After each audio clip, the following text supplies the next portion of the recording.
Hello बच्चों, मैं पीके सिन्हा फिर से आप सभी का mathematics by PK Sinha class में स्वागत करता हूँ। बच्चों, पिछले वीडियो में मैंने कोऑर्डिनेट ज्योमेट्री के सेक्शन फार्मूला से रिलेटेड कुछ शॉर्टकट ट्रिक्स बताए थे। सबसे पहले क्वेश्चन हमने उसमें डिस्कस किया था कि इन what ratio does the x-axis divides the line segment joining x1 y1 and x2 y2। उसके बाद in what ratio does the y-axis divides the line segment joining x1 y1 and x2 y2।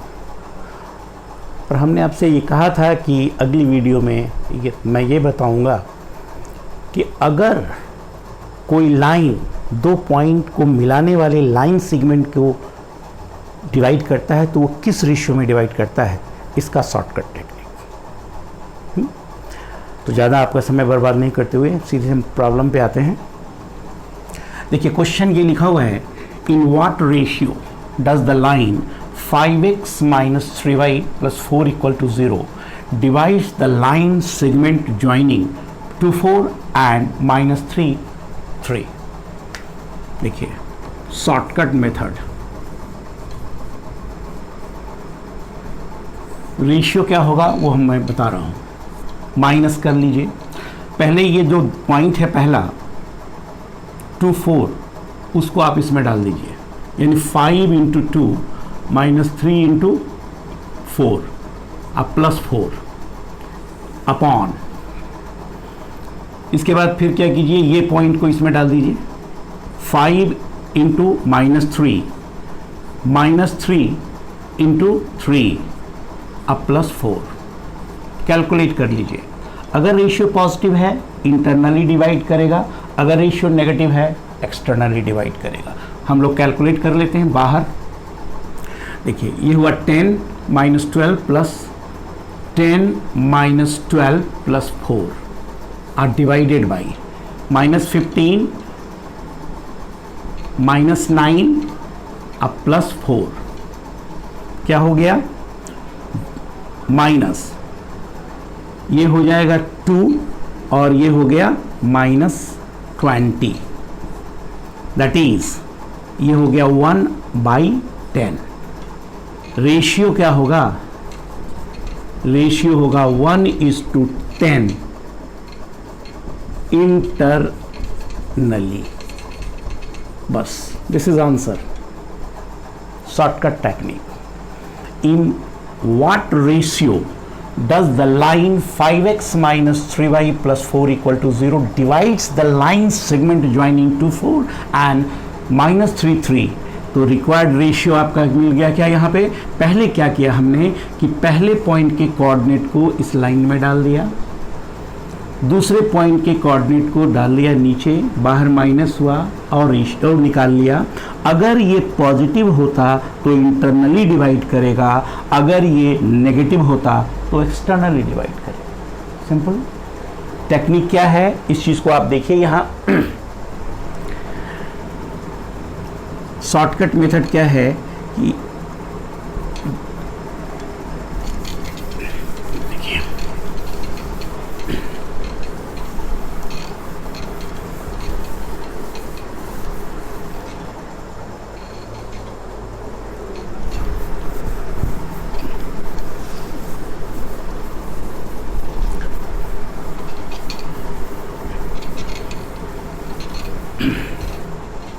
अगर question ये होता कि इन what ratio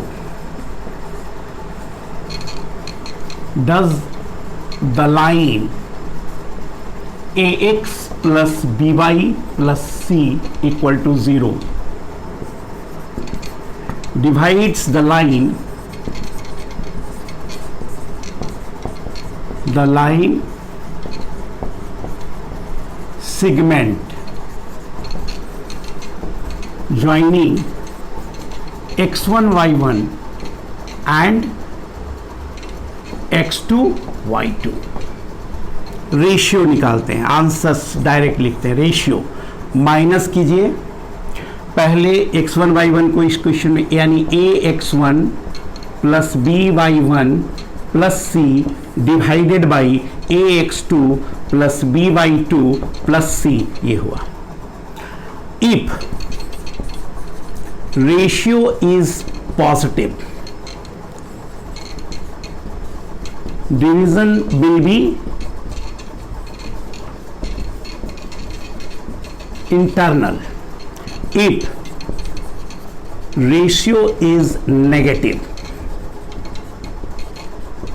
division will be external. Shortcut technique समझ में आया कि अगर एक्स एक्सिस वाई एक्सिस की बात होती तो वो तो डायरेक्ट निकालने का तरीका हमने पिछले वीडियो में डिस्कस किया था. यहां पर अगर एक्स एक्सिस वाई एक्सिस के बजाय कोई स्ट्रेट लाइन दिया हुआ हो, वो स्ट्रेट लाइन दो गिवन पॉइंट को मिलाने वाली लाइन सेगमेंट को किस रेशियो में डिवाइड करता है, तो वो ये मिलेगा. अगर इसके कैलकुलेशन के बाद जो रेशियो हमें मिलेगा वो नेगेटिव होगा तो एक्सटर्नली डिवाइड करेगा, अगर वो पॉजिटिव होगा तो इंटरनली डिवाइड करेगा. आप इसको नोट कर लेंगे. अब उसके बाद हम इस पर एक और एग्जांपल देके बता रहे हैं, तब तक आप इसको नोट कर लीजिएगा.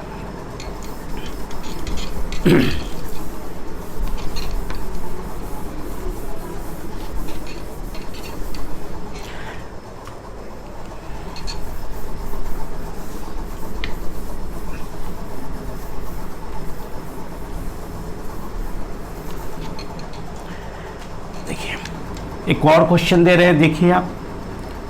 इन व्हाट रेशियो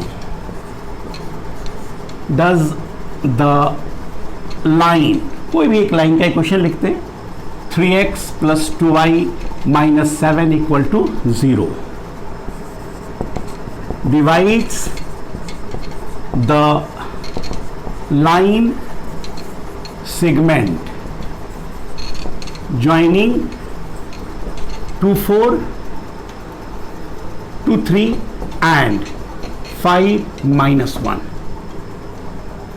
इस बात को ध्यान में रखना है. क्वेश्चंस का फॉर्मेशन कर सकते हैं कि कहीं ऐसा ना हो कि वो पॉइंट उस लाइन पे हो, है ना. अब हम ये लिखेंगे रिक्वायर्ड रेशियो. रेशियो क्या होना चाहिए, देखिए रेशियो माइनस, अब ये पॉइंट को डाल देंगे यहां पे, तो देखिए 3 इंटू 2 अब प्लस 2 इंटू 3 अब माइनस 7, और इस पॉइंट को डाल देंगे 5 into 3 into 5 sorry 3 into 5 plus 2 into minus 1 minus 7 हो गया. अब आप चेक करिए इसमें ये क्या हो गया, माइनस 6 प्लस 6 माइनस 7 ऊपर हुआ, और ये हुआ 15 माइनस 2 माइनस 7, ये आ गया. अब न्यूमरेटर जो होगा वो देखिए क्या होगा, न्यूमरेटर हो जाएगा 12 माइनस 7, 12 माइनस 7 कितना होगा 5 बाई, और ये हो गया 15 माइनस 9, 15 माइनस 9 क्या होगा 6. रेशियो क्या आ गया -5/6. नेगेटिव है ना, इसका मतलब इट इंप्लाइज रेशियो जो होगा वो क्या होगा, रेशियो 5:6 एक्सटर्नली, ये हुआ. आप इसको बना के देख भी सकते हैं. अब कहेंगे कि सर ये शॉर्टकट से तो आप निकाल दिए, ये हम जानेंगे कैसे कि ये निकला वो सही निकला या गलत निकला. तो अगर आप स्ट्रेट लाइन पढ़े होंगे तो दो पॉइंट के पोजीशन के बारे में आपने पढ़ा होगा. आपने ये पढ़ा होगा कि अगर कोई एक स्ट्रेट लाइन दिया हुआ है, मान लीजिए ax plus by plus c बराबर 0 एक स्ट्रेट लाइन दिया हुआ है, और एक पॉइंट है x1 y1 और एक पॉइंट है x2 y2.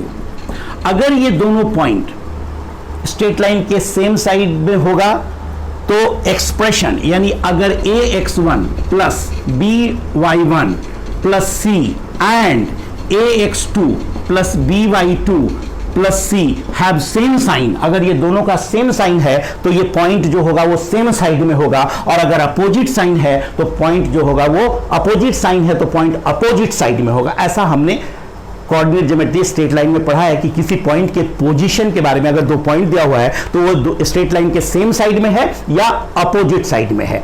ठीक है, यानी कि आप कह सकते हैं कि x1 y1 और x2 y2 पॉइंट इस स्ट्रेट लाइन के सेम साइड में है या अपोजिट साइड में है, ये पता लगाएंगे according as expression ax1 plus by1 plus c and ax2 plus by2 plus c have same sign or opposite sign. If these two expressions have same sign, then points lie same side of the line. If these two expressions have opposite sign, then points lie opposite side. और जब कोई दो point straight line के opposite side में लाई कर रहा है, इसका मतलब डिवीजन जब भी होगा वो इंटरनल होगा, और जब दो पॉइंट स्ट्रेट लाइन के सेम साइड में लाई कर रहा है तो डिवीजन जो होगा वो एक्सटर्नल होगा। तो ये कैसे ये पता चला? तो अब इस आधार पर हम यहां पे ये चेक कर सकते हैं कि ये दोनों सेम साइड में है या अपोजिट साइड में है। अगर ये दोनों साइड अपोजिट साइड में होगा तो इंटरनली डिवाइड करेगा, लेकिन अगर सेम साइड में होगा तो एक्सटर्नली डिवाइड करेगा। तो इसके लिए ये पता करना होगा कि ये दोनों पॉइंट पर एक्सप्रेशन इसका क्या साइन होता है। देखिए, अगर आप इसमें डालते हैं 2 और 3 तो ये हो जाता है 6 प्लस 6 माइनस 7, 6 प्लस 6 माइनस 7 यानी पॉजिटिव, 6 प्लस 6 माइनस 7 यानी पॉजिटिव हुआ। और ये भी डाल देते हैं आप तो आ जाता है कितना, 15 माइनस 2 माइनस 7 अगेन पॉजिटिव, यानी ये एक्सप्रेशन हैव सेम साइन, तो ये दोनों पॉइंट सेम साइड लाई करेगा, तो डिवीजन निश्चित रूप से क्या होगा, एक्सटर्नल होगा। ये तो हमारा चेक हो गया। अगर हम डिटेल इसको बनाना चाहें तो कैसे बनाएंगे और कितना समय उसमें लगेगा और हमको कितना समय बच गया, ये पता चलेगा आपको अभी तुरंत। देखिए, मान लीजिए हमें ये पता नहीं है कि ये दोनों पॉइंट इस स्ट्रेट लाइन को इंटरनली डिवाइड करता है या एक्सटर्नली डिवाइड करता है, और हमें ये निकालना है, तो हम कैसे निकालेंगे? हम मान लेंगे यहां, let us suppose that let us suppose that line 3x plus 2y minus 7 equal to 0 divides the line segment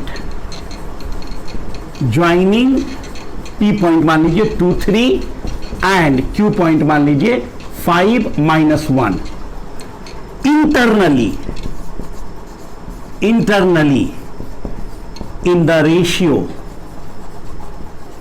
m is to n at point r। आप कहिएगा कि सर आप निकाले थे एक्सटर्नली और लिख रहे हैं इंटरनली।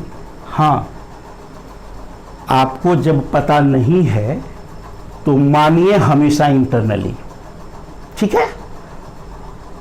और अगर आपने इंटरनली माना और जो रेशियो आपने निकाला वो नेगेटिव आ गया, मतलब आपके विचार का उल्टा हो गया, मतलब वो एक्सटर्नली हो जाएगा।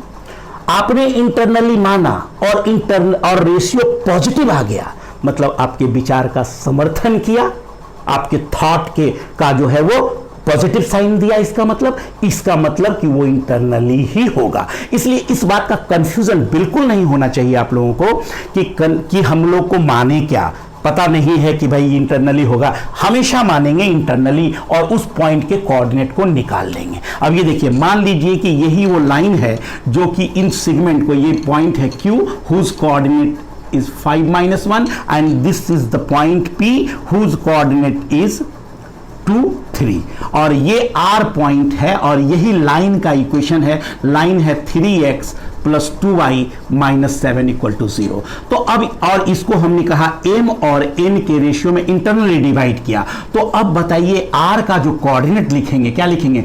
5 इंटू एम, इसका वाला जो होता है इससे मल्टीप्लाई होता है और इसके वाला जो होता है वो इससे मल्टीप्लाई होता है। तो 5 into M, 5m plus 2n upon m plus n comma x coordinate मिल गया। उसके बाद -1 इंटू m और 3n upon m plus n, ये निकल गया r पॉइंट का कोऑर्डिनेट। अब चूंकि ये r पॉइंट इस लाइन पे भी है तो it must satisfy this equation, यानी ये r पॉइंट का कोऑर्डिनेट इस इक्वेशन को भी सेटिस्फाई करेगा। तो अब क्या करें आप कि इस r पॉइंट के कोऑर्डिनेट से इक्वेशन को सेटिस्फाई करा दीजिए।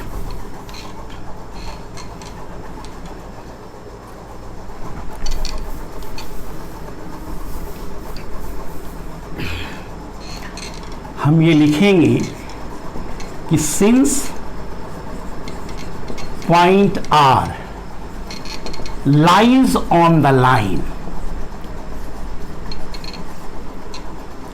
3x plus 2y minus 7 equal to 0, इसलिए सो 3 इंटू एक्स कोऑर्डिनेट कितना है 5m plus 2n upon m plus n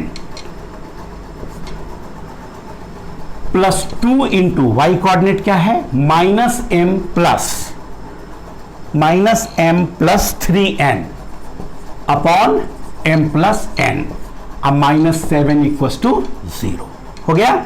अब कैलकुलेट करेंगे तो 3 इंटू 5m प्लस 2n अब plus 2 into -m plus 3n अब -7 into m plus n is equal to 0 हो गया।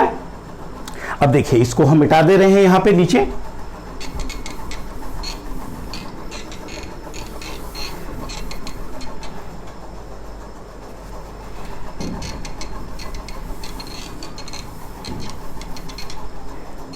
अब देखिए ये हो जाएगा 15m plus 6n minus 2m plus 6n minus 7m minus 7n equal to 0।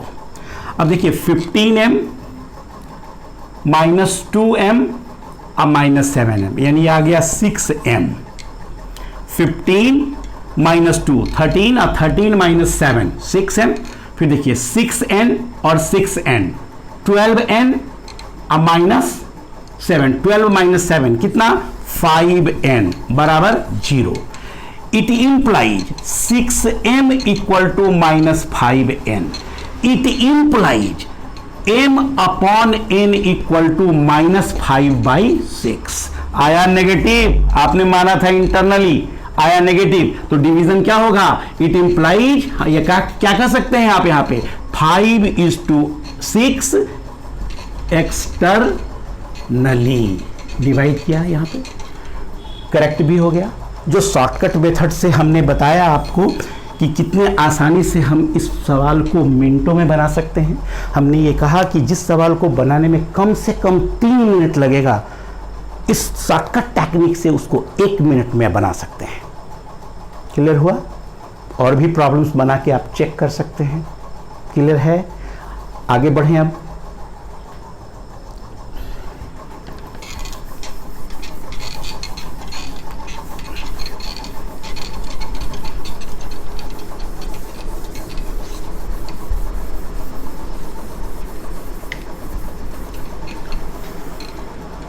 अब देखिए एक और क्वेश्चन जो शॉर्टकट टेक्निक से बनेगा। Find the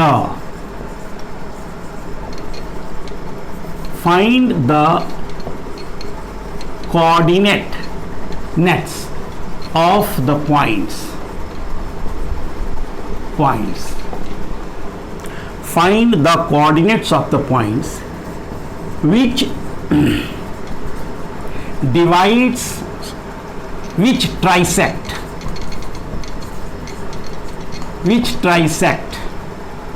the portion of the line 3x plus 4y minus 12 equal to 0 intercepted between the axis. Find the coordinates of the points which trisect the portion of line 3x plus 4y minus 12 equal to 0 intercepted between the axes। बात समझ में आ रहा है? यानी ये जो line है इसका जो पोर्शन एक्सिस के बीच इंटरसेप्टेड है उसको ट्राइसेक्ट करने वाले पॉइंट्स के कोऑर्डिनेट को निकालना है। कहने का मतलब है, तो देखिए सबसे पहले हम कोऑर्डिनेट निकालने का बता रहे हैं टेक्निक। पॉइंट्स क्या हो जाएगा वो देखिएगा। पॉइंट्स 24/9 कॉमा 12/12, यानी पहला पॉइंट जो मिला वो 8/3 मिला और दूसरा पॉइंट मिला वो एक्स कोऑर्डिनेट 8/3 और वाई कोऑर्डिनेट 1। दूसरा पॉइंट मिलेगा 12/9 और 24/12, यानी दूसरा पॉइंट जो मिलेगा वो मिलेगा 4/3 एंड 2। ये दो पॉइंट मिलेगा। यही वो दोनों पॉइंट है जो इस लाइन का जो पोर्शन एक्सिस के बीच इंटरसेक्ट हुआ हुआ है उसको ट्राइसेक्ट करेगा। अब कहिएगा कि सर ये आप कैसे लिख दिए? तुरंत आप भी 5 मिनट का समय लगेगा आपको, है ना? समझाने में समय लगेगा लेकिन बनाने में समय नहीं लगेगा। ये पॉइंट है कि नहीं है पहले हम ये देख लें, उसके बाद हम टेक्निक की बात करेंगे, है ना? आंसर हमने आपके सामने यहां पे लिख दिया और कैसे लिखा ये मैं बताऊंगा आपको, बहुत समय ज्यादा नहीं लगेगा।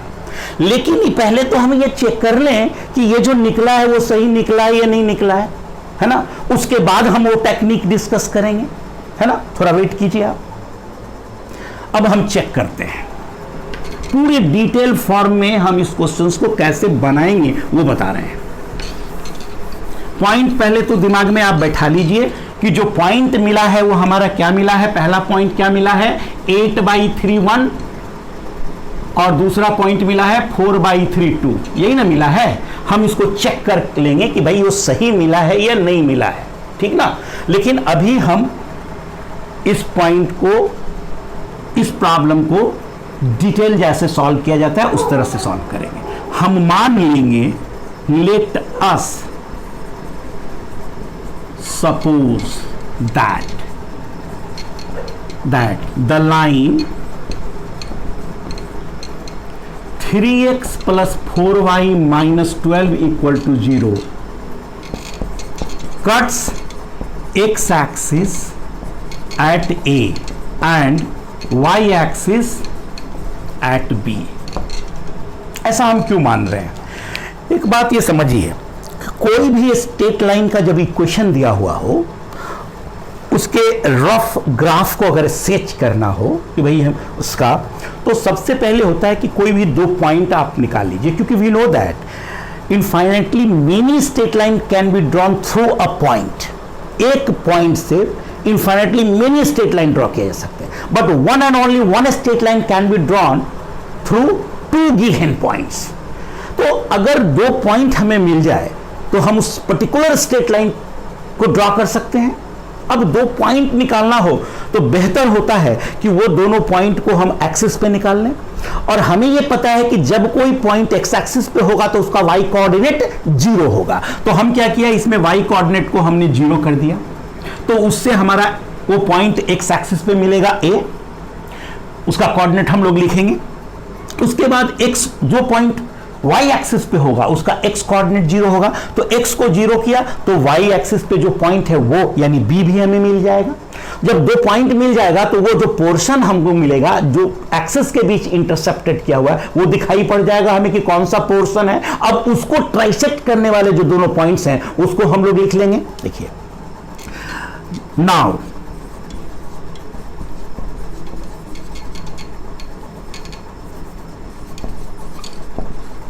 coordinates of A and B अब देखिए ए पॉइंट का कोऑर्डिनेट निकालेंगे तो क्या करेंगे, ए पॉइंट एक्स एक्सिस पे है तो वाई कोऑर्डिनेट 0 करेंगे, अगर वाई कोऑर्डिनेट 0 करेंगे तो एक्स कोऑर्डिनेट हो जाएगा 4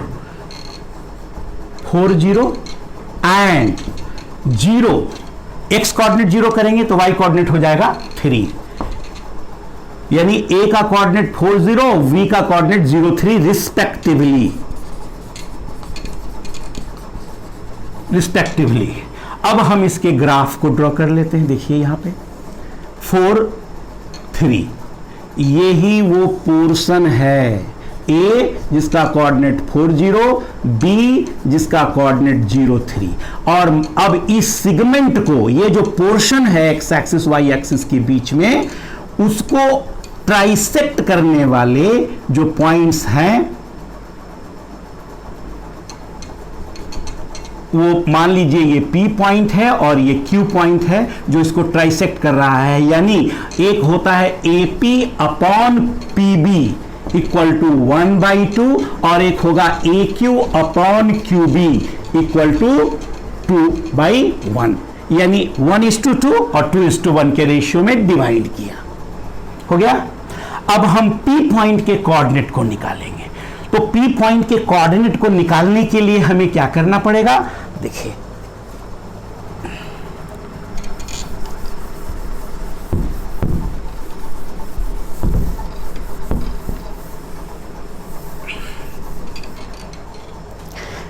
P पॉइंट का कोऑर्डिनेट निकालना है।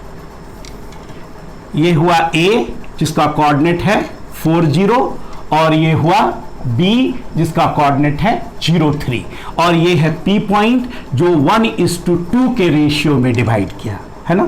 तो बाबू क्या करना है, 0 × 1 4 × 2 होगा, अब प्लस आप डिवाइड किए रेशियो को, तो इसका P पॉइंट का जो कोऑर्डिनेट मिल जाएगा 0 × 1 यानी 0 और 4 × 2 यानी +8 और डिवाइडेड बाई 3, फिर 3 × 1 3 और 0 × 3 × 1 3 और +0 अब आई 3।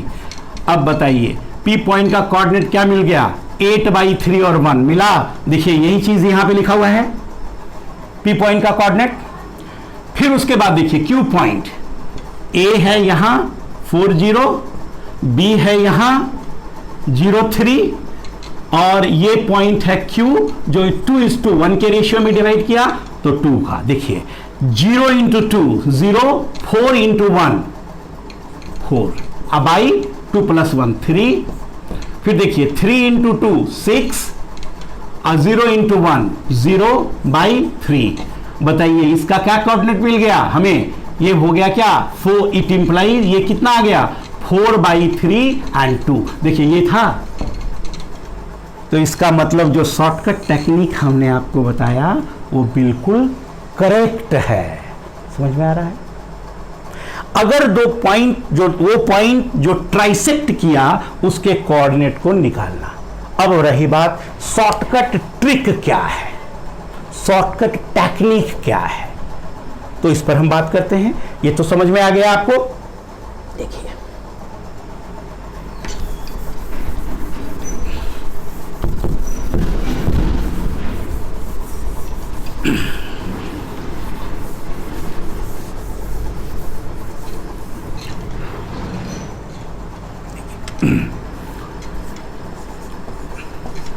Shortcut,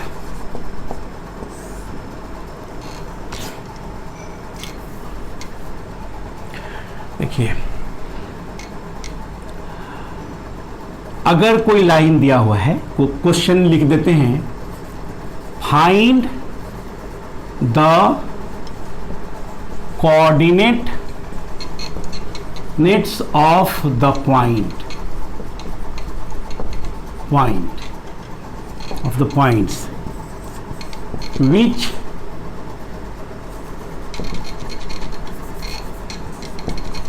trisect the portion of the line ax plus by plus c equal to 0 intercepted between the axes. तो देखिए,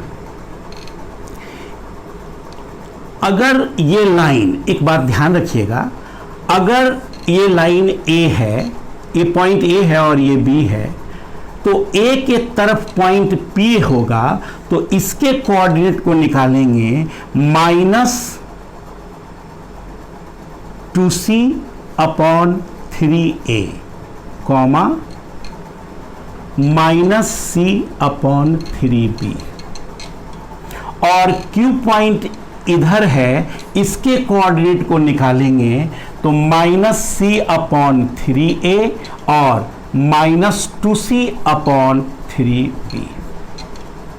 ठीक है, कहने का क्या मतलब हुआ कि पहले हम लिखेंगे माइनस ट्वाइस ऑफ कांस्टेंट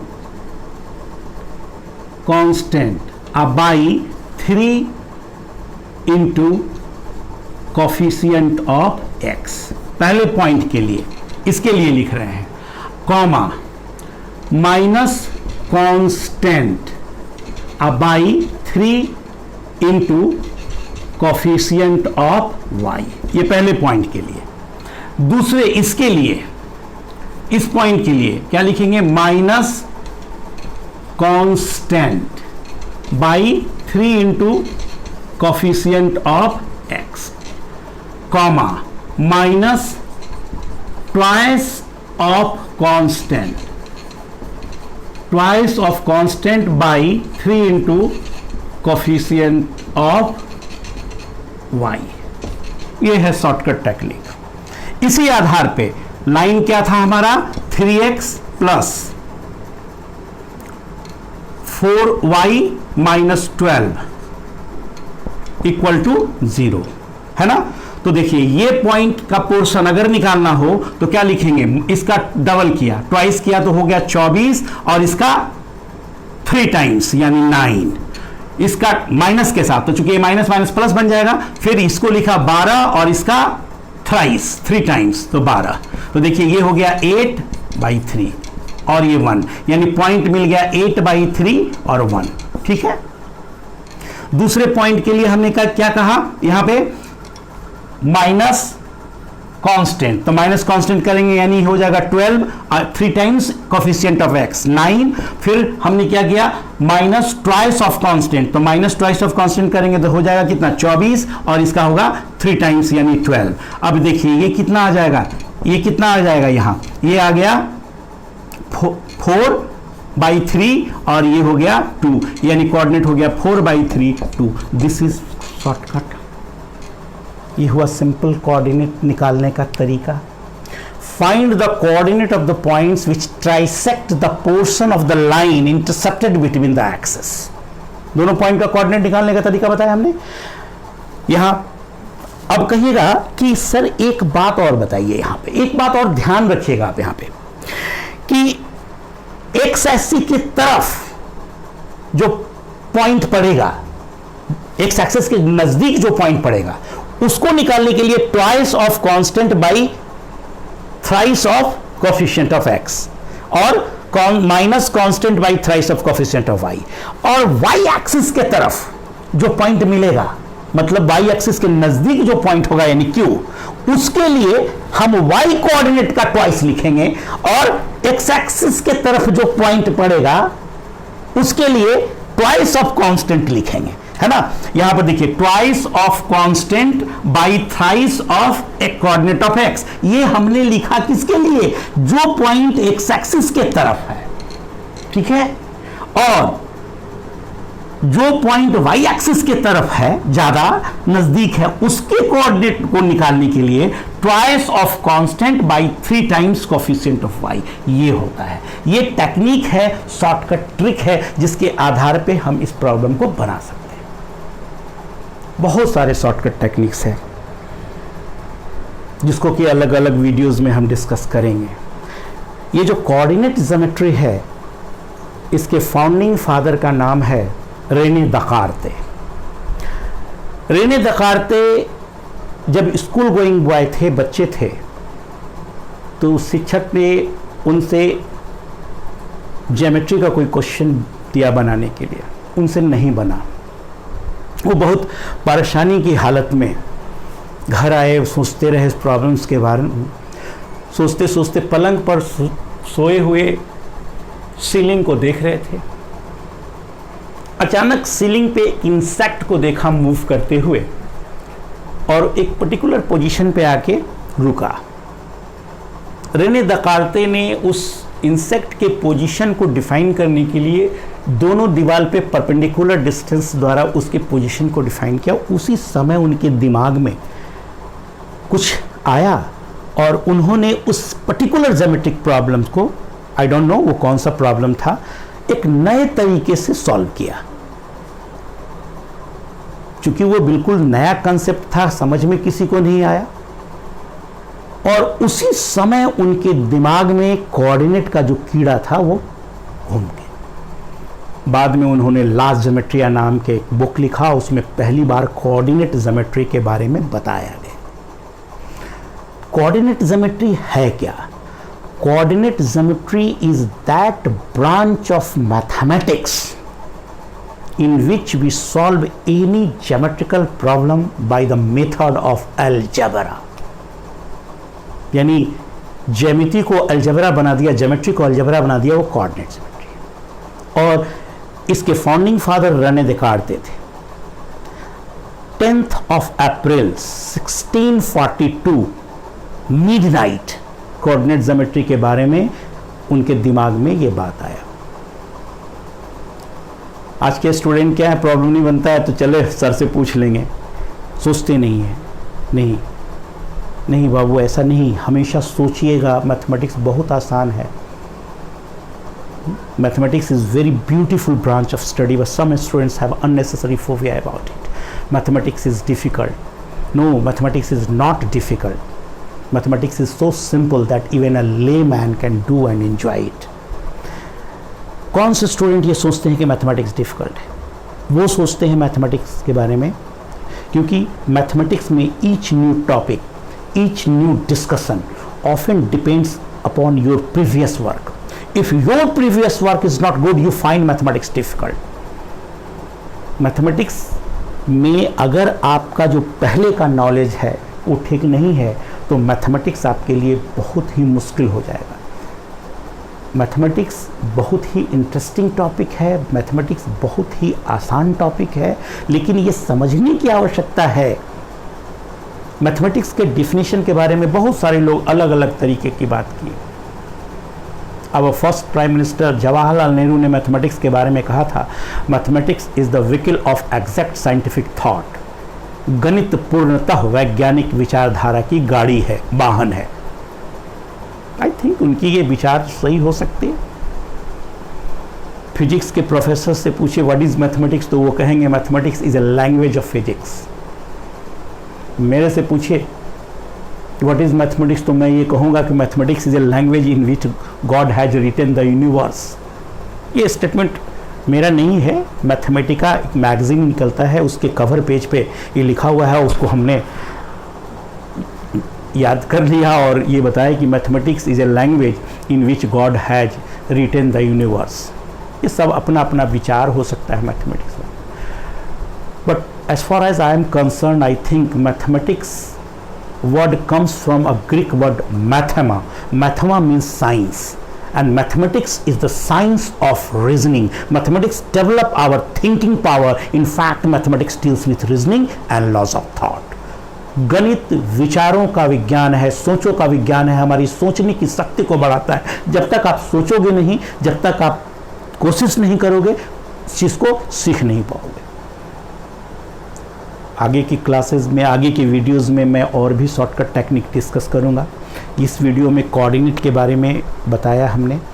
मेरा अगला वीडियो जो है वो अलजेब्रा का मोस्ट इम्पॉर्टेंट टॉपिक है, सीक्वेंस एंड सीरीज।